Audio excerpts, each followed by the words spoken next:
할렐루야, 반갑습니다. 네, 잘 지내셨죠? 네. 오늘은요, 본문 내용이 여러분 다 아시는 이제 예수님께서 제자들과 같이 성만찬, 유월절 식탁 교제를 나누는 이제 모습입니다. 성만찬에 대한 성찬이라고도 하죠. 성만찬 같은 뜻이에요. 우리 정통교회, 개혁교회에서는요, 이 성찬을 매우 중요하게 생각하고 여기고 지키고 행합니다. 예. 그래서 우리 교회도 매 주일 성찬을 나누고 있죠. 그렇다면 왜 이렇게 개혁교회, 개혁신학에서는 성찬을 중요하게 여기는가? 성찬에 왜 우리 교회는 힘써야 되는지, 성찬이 주는 은혜, 성찬이 주는 은혜라는 제목으로 오늘 말씀을 나누도록 하겠습니다. 먼저 우리가 성찬을 알기 위해서는요, 성례라는 것에 대해서 먼저 알아야 될 거예요. 성례가 뭐냐면 거룩한 규례 해서 거룩할 성, 예식예 해서 거룩한 규례, 성례라는 거죠. 성례는 예수님이 친히 제정해 주신 두 가지가 있어요. 뭐죠? 하나는 세례, 그리고 또 하나는 나오는 성찬. 이 두 가지를 가지고 성례, 교회의 거룩한 규례라고 하는 거예요. 이 성례에 대해서 칼빈이 이런 말을 했어요. 제가 한번 읽어드릴게요. 우리의 약한 믿음을 붙들어주기 위해서 하나님께서 우리에게 그의 선한 뜻을 나타내시고 확증해 주시는 외적 표시가 성례이다. 좀 어렵죠, 말이? 다시 한번 말씀드릴게요. 우리의 약한 믿음을 붙들어주기 위해서 하나님께서 우리에게 그 하나님의 선한 뜻을 나타내시고 확증해 주시는 외적 표시, 그러니까 성례라는 것이 드러나는 거잖아요. 잔을 마시고 떡을 떼고 세례를 받고 이런 것이기 그 외적 표시로 말씀을 확증해 주는 수단이다. 이렇게 이해하시면 될 거예요. 이 성례의 내용에 성찬과 세례가 있는데 오늘 이 중에 성찬에 대해서 말씀을 드리는 겁니다. 예. 이 성찬도 마찬가지로 예수님이 직접 이제 제정해 주셨고, 이 내용이 이제 성경에 있는데요. 한번 살펴보도록 할게요. 제가 읽어드릴게요. 오늘 성경 구절이 없어서 제가 한번 읽어드릴게요. 이 성찬에 대한 말씀이 어디에 있는지. 마가복음 14장 22절 제가 읽어드리겠습니다. 그들이 먹을 때에 예수께서 떡을 가지사 축복하시고 떼어 제자들에게 주시며 이르시되 받으라 이것은 내 몸이니라 하시고. 그렇죠? 그리고 누가복음 22장 잠시만요. 죄송합니다. 누가복음 22장 19절 말씀 하나 더 읽어드릴게요. 또 떡을 가져 감사 기도하시고 떼어 그들에게 주시며 이르시되 이것은 너희를 위하여 주는 내 몸이라 너희가 이를 행하여 나를 기념하라 하시고. 예수님이 분명히 떡을 떼주시면서 제자들에게 너희가 이를 행하라. 이 성찬을 행하라는 거예요. 그리고 나를 기념하라. 이렇게 분명히 말씀을 해주시는 구절이 있죠. 자, 교회의 은혜의 수단 또 은혜의 방편 같은 말이에요.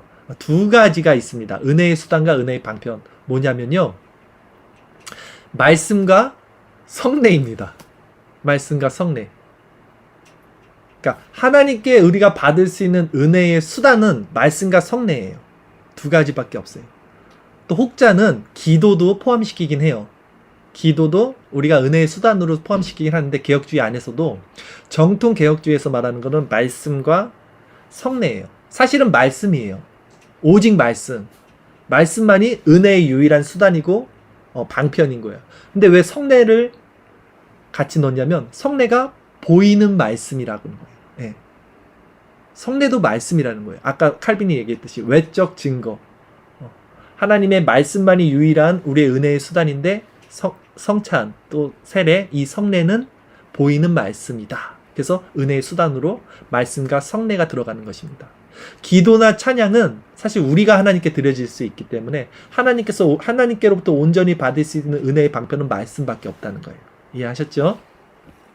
그러니까 성례가 그만큼 중요하다는 거예요. 그러니까 말씀과 떼어놓을 수 없는 거예요. 성례는 말씀과 연결이 되고 있다는 것입니다.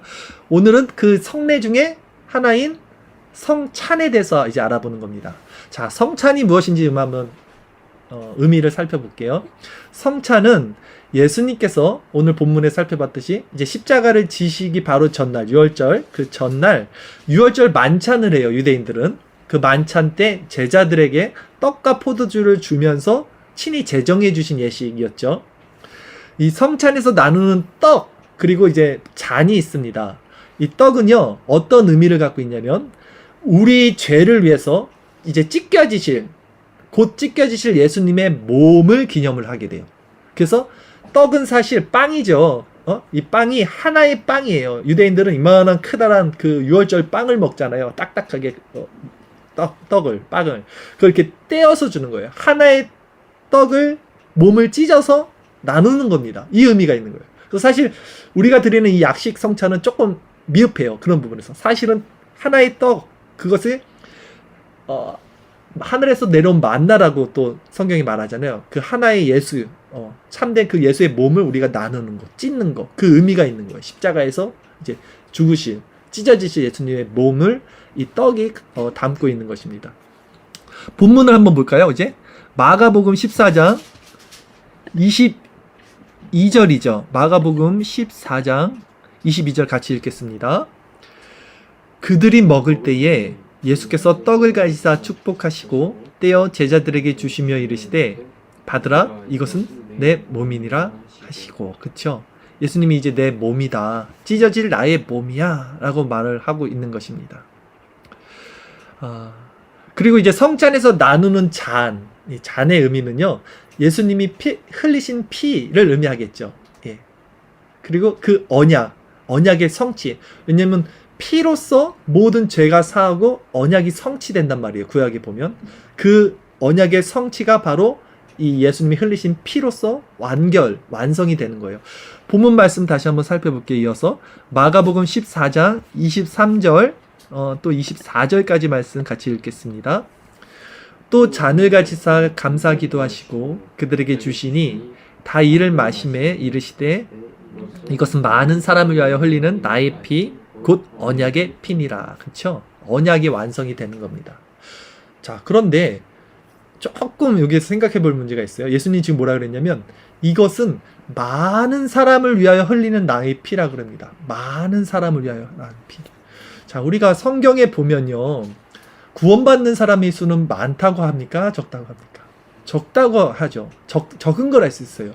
근데 왜 예수님은 여기서 지금 많은 사람을 위하여 흘렸다 그럴까요? 피를. 그러니까 이것이 보편 속죄를 얘기하는 것 같아요. 보편 속죄, 알미니암주에서 말하는 예수님의 피는 모든 사람을 위해서 흘리신 거고, 믿으면 무조건 구원을 받는 거야. 그 믿음의 선택은 나에게 있는 거야. 이게 알미니암주의잖아요. 행위구원론. 근데 우리는 제한 속죄를 얘기하잖아요.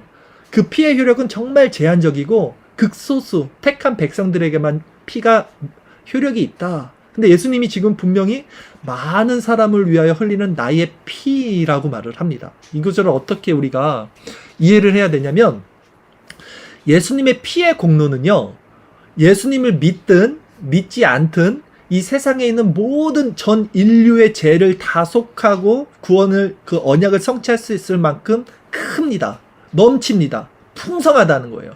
그 의미로 주어졌다는 거예요. 그러나 실제 그 피의 효력은 택자들에게만 있는 거죠. 그래서 이것이 성경 말씀에 보면 청함 받은 자들은 많되 택함을 받은 자들은 적다라는 말과 일맥상통하게 돼요. 예수님의 피의 효력은 모든 전 인류 역사를 다 총괄해서 구원 내실 만큼 은혜가 있지만, 그래서 청함 받은 자들은 많지만 정말 그 피의 효력이 제한적으로 임해지는 것은 택함 받은 자들은 적은 그 택자들에게만 효력이 있다라는 거예요. 이렇게 이해를 하시면 됩니다. 그러니까 성찬은 결국은 누구에게 유익한 거냐면 성도에게만, 그러니까 그리스도와 연합되는, 지금 예수님의 몸과 피를 마시잖아요. 먹고 이게 그리스도와의 연합이 되는 거잖아요. 유니온 크라이스트. 그러니까 그리스도와 연합된 자들에게만 이것이 실질적으로 유용한 효력이 있다는 말씀인 거예요. 그리스도의 연합을 의미하는 거예요. 성찬이. 그래서 너무 중요하다는 것입니다. 본문 말씀을 계속 읽겠습니다. 오늘 마가복음 14장 25절 26절 마지막이죠. 본문 마지막 9절까지 한번 쭉 읽겠습니다.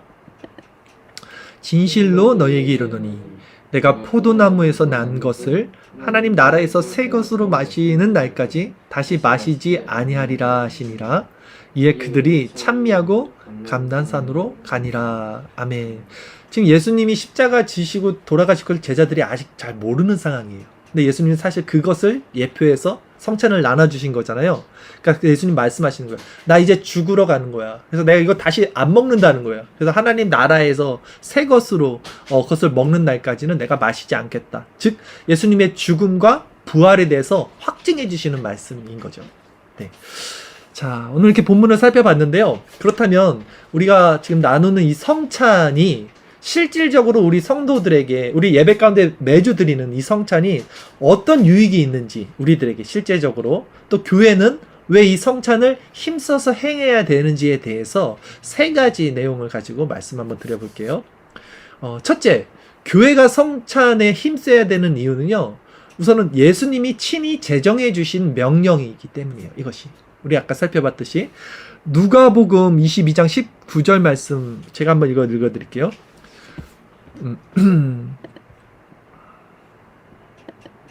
또 떡을 가져 감사기도 하시고 떼어 그들에게 주시며 이르시되 이것은 너희를 위하는 주는 내 몸이라 너희가 이를 행하여 나를 기념하라 하시고. 그렇죠? 예수님이 친히 말씀을 해주신 거예요. 기념하라, 이를 행하라. 자, 예수님께서 나를 기념하라 하니까 그것을 기념해서 지키는 거예요. 쉽게 얘기하면. 네. 그러니까 이게 성찬이 우리의 구원과 직결되는 문제는 아닙니다. 여러분, 이걸 알아야 돼요. 성찬을 안 하면, 세례를 안 받으면 이게 성례잖아요. 난 구원 못 받는 건가? 그거 아니라는 거예요.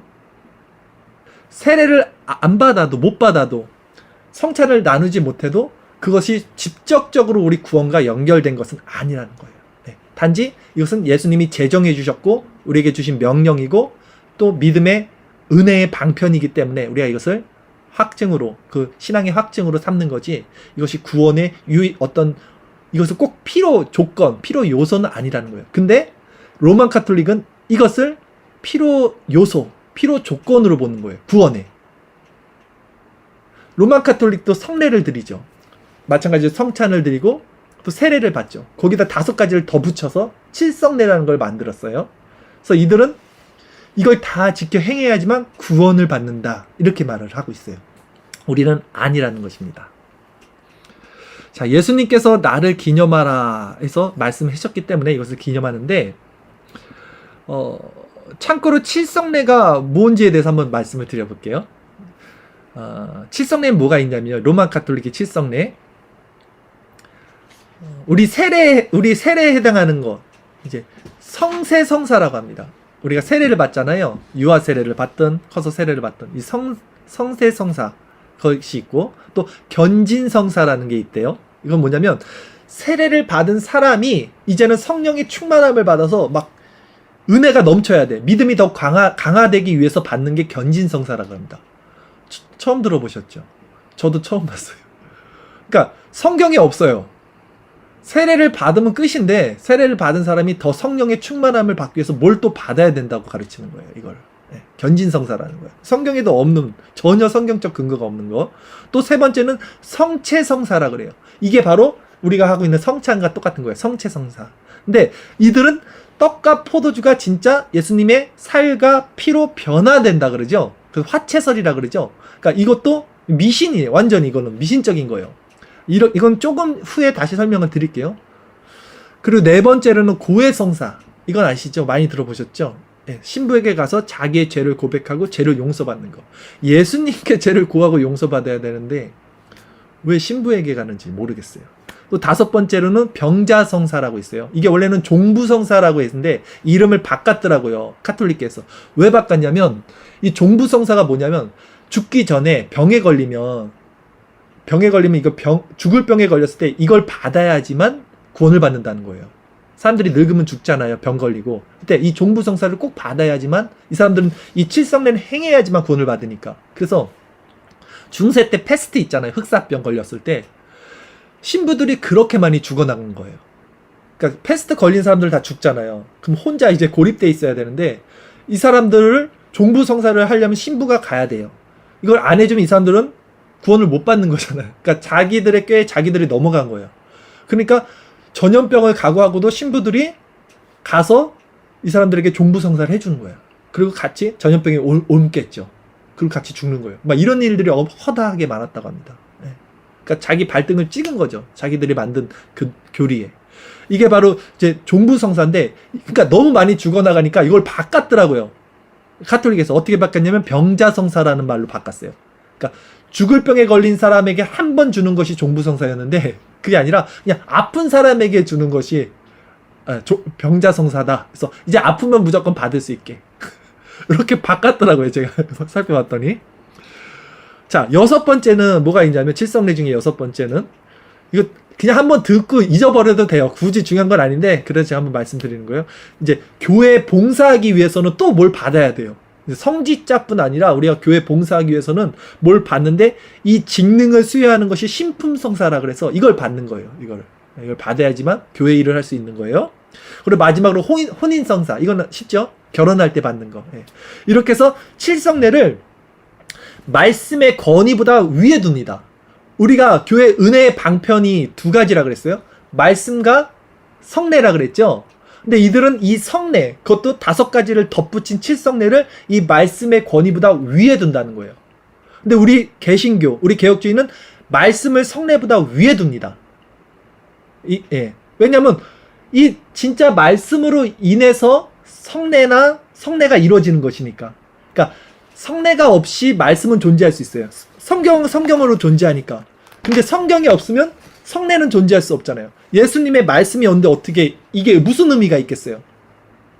성찬이, 세례가. 그러니까 말씀이 성례보다 위에 있는 거예요. 우리 개혁주의는. 근데 이들은 가톨릭은 말씀이 필요가 없어요. 성례, 그것이 바로 행위구원, 공로사상이라는 거죠. 결국 행위로 구원을 얻게 되는 거짓된 사상을 뿌리고 있는 것이 바로 이제 칠성례의 잘못이다 이렇게 말씀을 드리고요. 두 번째, 그러면 이제 우리가 성찬을 힘써서 행해야 되는, 교회가 성찬을 행해야 되는 두 번째 이유는 바로 지금 말씀드린 거예요. 은혜의 방편, 은혜의 수단 두 가지가 있었죠. 말씀과 성례. 근데 이 성례가 바로 가시적인 유일한, 그러니까 말씀의 유일한 가시적 표현이자 믿음의 확증이 되기 때문이다. 그래서 성찬을 보이는 말씀이라고도 했잖아요. 그래서 이게 성찬을 행해야 된다는 거예요. 결국은 이렇듯 성찬은 또 다른 은혜의 방편인 말씀과 분리되지 않습니다. 아까 말씀드렸듯이. 그래서 은혜의 방편, 수단 안에 성례가 들어있다 그랬죠. 은혜의 수단은 말씀과 보이는 말씀인 성례라는 것입니다. 말이 어렵나요, 오늘? 아니죠? 제가 헷갈리는 거죠, 저 혼자 지금. 자, 그래서 예배를 통해서 하나님의 선포된 말씀을 우리가 듣죠. 지금 이렇게 하나님의 말씀을 듣죠. 그래서 그 듣고 받은 말씀의 가시적인 확증의 수단으로 성찬을 나누는 것이 성도들에게 유익하다는 거예요. 그래서 교회가 성찬에 힘써야 된다는 것입니다. 아시겠어요? 이거 그냥 아무 생각 없이 먹고 마시는 게 아니라 오늘 설교를 들었으면 이 설교가 가시적으로 나에게 확증이 되는 수단으로 이 성찬을 나누라는 것입니다. 그때 유익이 되는 거예요. 칼빈이 그래서 성례는 우리의 약한 믿음을 붙들어주는 하나님의 선한 뜻을 나타내 주시고 확증해 주는 외적 표시다. 이렇게 말씀을 한 거예요. 이게 바로 이런 의미입니다.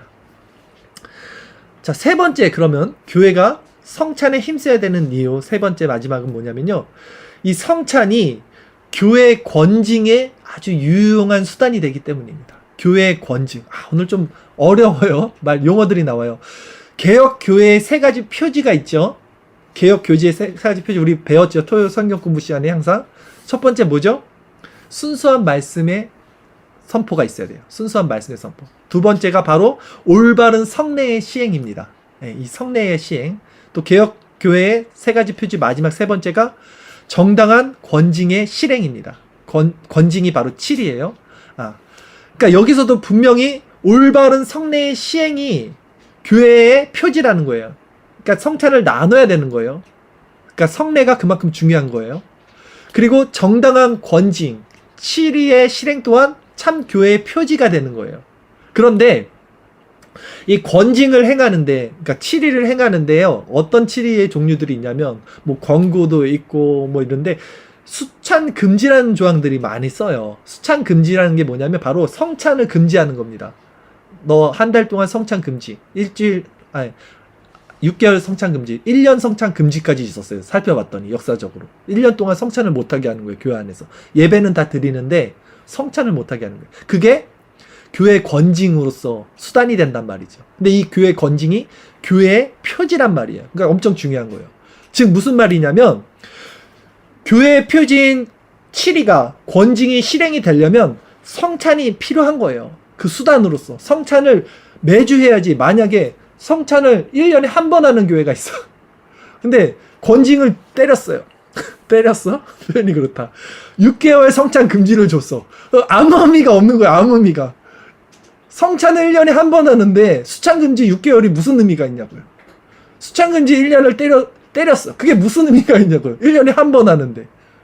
그런 의미에서 성찬이 권징의 아주 유용한 수단으로서 교회가 행해야 된다는 말씀을 드리는 것입니다.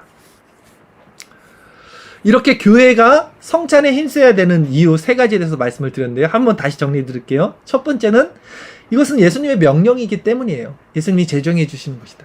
구원의 필요 조건, 아주 필요 요소는 아니지만, 아주 직접적인 필요 요소는 아니지만 예수님이 제정해 주시니까 우리가 당연히 은혜의 방편을 지키는 거예요. 두 번째는 이것이 바로 말씀이 아까 칼빈이 얘기했던 대로 은혜의 방편으로 우리의 믿음의 확증이 되는 수단이기 때문에, 가시적인 수단이기 때문에 중요한 거예요. 또 세 번째는 교회 권징을 실행하는 데 유용하기 때문이다. 자, 오늘 이렇게 성찬에 대해서 말씀을 나누고 있어요. 네, 성찬에 대해서 한 가지 재미있는 좀 포인트가 있어요. 관전 포인트가 있는데 요거 한번 나눠볼게요, 여러분. 성찬이 제가 토요일인 GMB에 사실 썼던 내용이에요, 오늘. 그래서 다시 한번 정리를 해드릴게요. 그러니까 개혁주의라는 것이 무엇인지, 또 개혁주의 안에서 왜 분파들이 나눠지게 됐는지, 이 배경이 바로 성찬 때문에 일어난 겁니다. 네. 그러니까 개혁주의라는 것을 정확히 한번 말씀드릴게요. 종교개혁이 일어났죠. 로만 카톨릭에 대항해서 중세 이후 1500년, 1600년 사이. 이때 루터, 그리고 2세대인 칼빈, 그리고 저쪽 스위스에는 찌빙글리, 이 세 사람이 개혁 그 신앙을 아주 기치를 세운 사람들이에요. 그러니까 이 세 사람을 말한 개혁 신앙을 우리는 개혁주의라고 하는 겁니다. 개혁주의예요. 네. 근데 지금 개혁주의라고 하면 칼빈주의를 개혁주의라고 한단 말이에요. 이게 왜 이렇게 됐냐면 바로 성찬 때문에 이렇게 된 거예요. 성찬 때문에. 성찬에 대해서 이들이 바라보는 시각과 해석이 다 달랐어요. 이 세 명이. 네. 그래서 이게 찢어진 거예요. 개혁주의 안에서. 근데 루터는 독일 사람이에요. 근데 루터는 그 후임이 멜랑이톤이라는 신학자가 있어요. 근데 이 멜랑이톤은요, 칼빈을 좋아했어요. 칼빈 신학을 추구했어요. 그래서 루터파에서도 되게 이단화 취급을 당했어요. 칼빈주의라고. 그러니까 점점 이 루터파에 있는 그 성찬은 칼빈 쪽으로 흘러가게 됐겠죠. 그 다음에 스위스에 있는 찌빙글리라는 신학자는 정말 위대한 신학자였는데 오래 못 살았어요. 이 사람 전쟁에서 아마 50대 때 죽은 것으로 제가 책에서 봤는데, 이 찌빙글리의 신학을 이은 사람이 블링거라는 신학자인데 이 사람들은 그렇게 오래 뻗지 못했어요. 근데 프랑스 사람이죠. 칼빈. 이 칼빈이 왜 이렇게 개혁 신학이 칼빈주의로 섭려가 됐냐면, 칼빈은 학교를 세웠어요. 제네바 아카데미라는 신학교를 세운 거예요. 그 여기에서 사람들이 다 모여들고, 칼빈이 제자 중에 베자라는 사람인데 굉장히 유능해요. 그러니까 이런 신학교와 유능한 제자들로 인해서 칼빈이 결국 개혁주의를 대표하는 사람이 된 거예요. 사실 칼빈은 이걸 원치 않았어요. 칼빈주의라는 말은 칼빈이 만든 게 아니라 후대 칼빈 신학을 따르는 사람들이 이제 섭렵한 건데, 그래서 칼빈주의 이꼴 개혁주의가 된 거예요, 지금은. 예. 그래서 우리는 이 성찬에 있어서도 칼빈이 따랐던 그 기조를 따르고 있는 거예요, 개혁신앙이. 자, 그러면 이 칼빈이 따랐던 이 성찬의 내용은 뭐고, 루터가 따랐던 내용은 뭐고, 쯔빙글리가 따랐던 내용은 무엇인지, 이 실질적인 내용에 대해서 한번 살펴볼게요. 먼저 이들이 성찬을 해석하고 이해하는 내용들이 어떻게 달랐는지 우리 로만 카톨릭부터 살펴보겠습니다. 아까 잠깐 살펴봤는데 로만 카톨릭은 이제 화채설이라 그러죠. 화채설이라고 하는 겁니다. 사제가 카톨릭에는 사제가 있어요. 사제가 이것은 내 몸이라 이렇게 예전문을 낭독해요. 그들은 이것은 내 몸이라 이렇게 낭독할 때 실제적으로 빵과 포도주가 예수 그리스도의 몸과 피로 변화된다는 거예요. 이게 화채설이에요. 100% 미신입니다. 이것은. 예. 근데 루터는 공제설이라는 말을 씁니다. 공제설. 근데 루터가 어떤 사람이냐면 그 카톨릭에서 완전히 벗어나지 못한 사람이에요. 신부였어요. 카톨릭 신부였으니까 벗어나지 못하고 공제설이라는 말을 썼는데 어떤 말을 썼냐면 화채설을 거부해야 돼 우선은. 근데 벗어날 수는 없어. 그래서 이렇게 말합니다. 루터는 떡과 포도주는 아무 변화가 없이 그대로 떡과 포도주는 맞아요. 바뀐 게 아니야. 그러나 그럼에도 떡과 포도주 그 안에 혹은 또 그 밑에라는 표현을 써요. 이게 어떤 의미지는 뭐예요? 모호한데 그 밑에 그리스도의 몸과 피가 신비롭고 기적적인 방법으로 임재한다 라는 카톨릭을 벗어나지 못한 아주 애매모호한 표현을 쓴 거예요. 네, 이것이 공제설입니다. 그러니까 찌빙글리가 저쪽에서 보더니 되게 얼토당토도 않은 거예요. 저게 기면 기고 아니면 아니지 뭐 저렇게 애매하게 말하냐 해서 찌빙글리는 뭐라 그랬냐면 그냥 이건 기념설이야. 기념설, 상징설이라고 하는 거예요. 자, 성경을 봐. 예수님이 그냥 기념하라고 했잖아. 그러니까 아무 의미 없어. 뭐 그 안에 뭐가 예수님의 살이 되는 거 그런 게 아니라 그냥 기념하고 마는 거야. 딱 깔끔하게 이렇게 말한 거예요. 찌빙글리가. 기념설. 근데 그걸 보고 있던 저 마지막 저쪽 프랑스에 있는 칼빈이 다 보고 있다가 찌빙글리의 견해도 좀 뭔가 부족한 거야. 그렇다고 저쪽 로마 카톨릭이나 또 루터를 말하기는 또 애매한 거야. 그래서 그래서 칼빈은 뭐라 그랬냐면 이것을 영적 임재설이다라는 말을 썼어요. 영적 임재설. 이 내용에 대해서 한번 읽어드릴게요. 칼빈에 의하면 성찬은 단순히 그리스도의 과거의 사역, 그러니까 기념하라는 거잖아요. 즉 찌빙글리가 생각하는 것처럼 죽으신 그리스도를 기념하고 상징하는 것에 관련이 있을 뿐만 아니라 인정한 거예요. 기념설을. 그리스도의 현재적 사역에 초점을 뒀어요. 기념뿐만이 아니라 그리스도는 지금도 그 영광 중에 살아 계셔서 우리에게 실질적으로 어떤 적용을 하고 계신다라는 측면에서 칼빈은 그리스도께서 육체적으로 또는 장소적으로, 장소라는 것이 꼭 이 예배 장소에 이곳에 임한다는 거거든요. 공제설이나 화채설은. 그것이 아니라 육체적으로나 장소적으로 임하는 그것이 아니지만 신자들과 그 예수님이 그 전 인격적인 신비한 연합이다. 바빙크는 이렇게 말해요. 그의 표현은 아주 명료하지 않다. 맞아요. 너무 명료하지 않아 지금. 저도 힘들어 말하면서. 여러분들 좀 이게 뭐야? 그러죠? 명료하지 않아요. 칼빈이 말한 자체가. 그러나 정말 칼빈이 전하고자 하는 뜻은 뭐냐면요. 예수님의 몸과 피가 성찬에 임재하지는 않아요. 그러나 그것이 하늘에만 장소적으로 임재할지라도 우리가 모르는 그런 어떤 하늘에 장소적으로 임재할지라도 성도가 성찬에서 빵과 포도주를 이렇게 받을 때 생명을 주는 가마가 그에게 전달된다는 거예요. 결국은. 그래서 이것을 영적 임재설이라고 말하는 거고 우리는 아까 얘기했듯이 칼빈주의를 따른 거잖아요. 개혁주의는 결국 칼빈주의가 됐기 때문에 영적 임재설을 따르게 된 것입니다. 이해되셨죠? 예. 그러니까 화채설이나 공제설처럼 진짜 떡과 포도주가 예수님의 살과 피가 되는 것을 믿지 않고 그러나 또한 찌빙글리처럼 상징이야 기념이야 하는 정도도 아닌 그 중간 정도 영적 임재설을 우리는 취하고 있는 것입니다. 라는 거죠.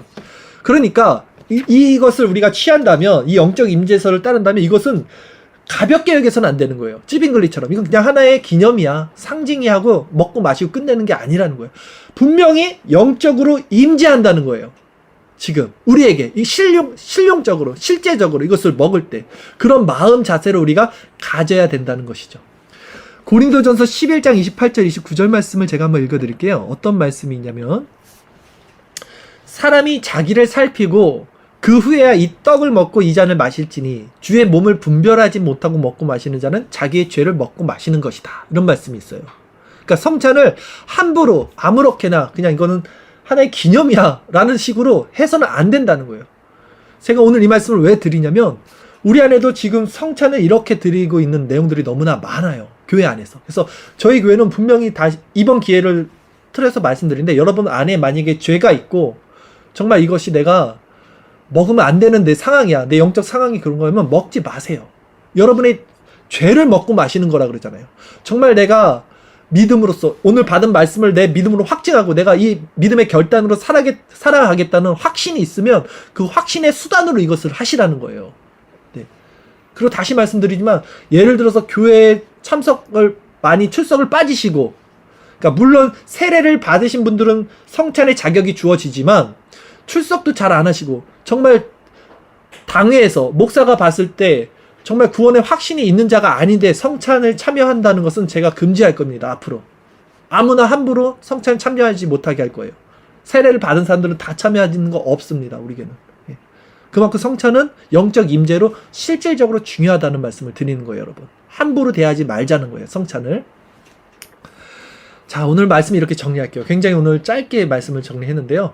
좋으시죠? 짧은 날도 있고 그렇죠. 자, 오늘 우리는 성찬에 대해서 살펴봤습니다. 네, 성찬에 대해서 성찬이 주는 유익, 우리가 교회가 성찬을 행해야 되는 이유 세 가지에 대해서 살펴봤어요. 자, 성찬은 먼저 예수님이 친히 제정해 주신 성례 안에 들어가 있었습니다. 두 가지 성례, 말씀과 성례, 말씀과 성례, 이것이 은혜의 방편이었고요. 이 성례 안에 들어간 것이 바로 세례와 성찬이었던 것이요. 예. 그리고 이 성찬이 중요한 이유는 바로 보이는 말씀의 표시, 확증이다, 표징이다 이런 의미였어요. 그러니까 은혜의 방편은 오직 말씀밖에 없는 거예요. 말씀. 그래서 말씀에 보이는 표징이 바로 성찬, 또 세례, 즉 성례라는 것입니다. 아, 너무 어렵다 개념이. 다 이해하시죠? 네, 용어들이 너무 어려워서 다 이해하실 줄 믿습니다.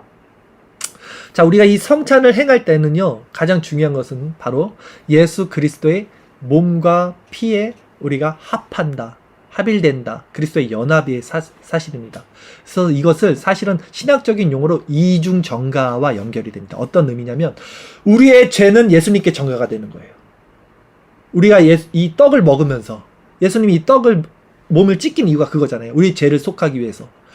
그래서 우리의 죄가 이 떡을 먹음으로써 예수님께 정가가 되고 또 예수님이 성취하신 의가 있습니다. 율법의 완성, 성취, 피의 언약을 성취하셨잖아요. 예수님이. 그래서 우리가 이 예수님의 잔을 먹으면서 예수님의 의가 이제는 우리에게 정가가 돼요. 우리의 죄는 예수님께, 예수님의 의는 우리에게. 그래서 이걸 이중정가라고 그래요. 성찬에는 이 의미가 있는 거예요. 신학적으로 얘기하면 이것이 능동순종과 수동순종이에요. 이거는 어려우니까 나중에 다시 우리 성경 공부 시간에 가르쳐 드릴 텐데, 그러니까 분명히 성찬 안에도 능동순종과 수동순종이 있는 거예요. 예. 그렇죠? 그러니까 그리스도의 연합된 자들로서 이 성찬은 모든 이들에게 필요 충분히 되지만 정말 택함 받은 백성들에게만 효력이 있는 그리스도의 연합된 성도들에게 주어진 은혜의 수단이다. 이렇게 이해하시면 되겠습니다. 마지막으로 성찬에 임하는 성도의 자세는 우리는 영적 임재설, 이 성찬을 함부로 대하지 말고 들은 말씀에 오늘도 근거해서 내가 예수 그리스도로 말미암아 이제는 그분만을 위해서 살고 그분을 위해서 위로받는다. 이 말씀의 확증으로 은혜의 방편으로 이 성찬에 참여하는 저와 여러분들이 앞으로 될 수 있으면 좋겠습니다. 아멘. 기도하겠습니다.